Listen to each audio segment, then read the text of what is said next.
ಕೊಪ್ಪಳ ಜಿಲ್ಲೆಯ ಏಕೈಕ ಜಲಪಾತ ಕಪಿಲತೀರ್ಥ ಜಲಪಾತ. ಕೊಪ್ಪಳ ಜಿಲ್ಲೆಯ ಏಕೈಕ ಜಲಪಾತವೆಂದರೆ ಕಬ್ಬರಗಿ ಜಲಪಾತ ಅಥವಾ ಕಪಿಲತೀರ್ಥ ಜಲಪಾತ. ಇದು ಕೊಪ್ಪಳದಿಂದ ಸುಮಾರು 75 ಕಿಲೋಮೀಟರ್ ಹಾಗೂ ಕುಷ್ಟಗಿಯ ಹನುಮಸಾಗರದಿಂದ ಕೇವಲ 8 ಕಿಲೋಮೀಟರ್ ದೂರದಲ್ಲಿರುವ ಕಬ್ಬರಗಿ ಹಳ್ಳಿಯ ಹೊರಹೊಲೆಯಲ್ಲಿದೆ. ಈ ಜಲಪಾತವನ್ನು ಸ್ಥಳೀಯರು ಕಪಿಲತೀರ್ಥ ಜಲಪಾತ, ಕಬ್ಬರಗಿ ಜಲಪಾತ ಅಥವಾ ಕಾಪಾಲೆಪ್ಪ ಜಲಪಾತ ಎಂಬ ಹೆಸರಿನಿಂದ ಕರೆಯುತ್ತಾರೆ.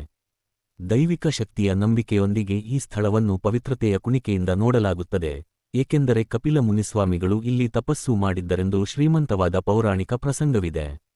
ಈ ಜಲಪಾತ ಮಳೆಗಾಲದಲ್ಲಿ ಮಾತ್ರ ಹರಿದು ಬರುತ್ತದೆ. ಸುತ್ತಮುತ್ತಲಿನ ಗುಡ್ಡಗಳಲ್ಲಿಂದ ಹರಿದು ಬರುವ ನೀರಿನಿಂದ ಈ ಸುಂದರ ಜಲಪಾತ ರಚನೆಯಾಗುತ್ತದೆ.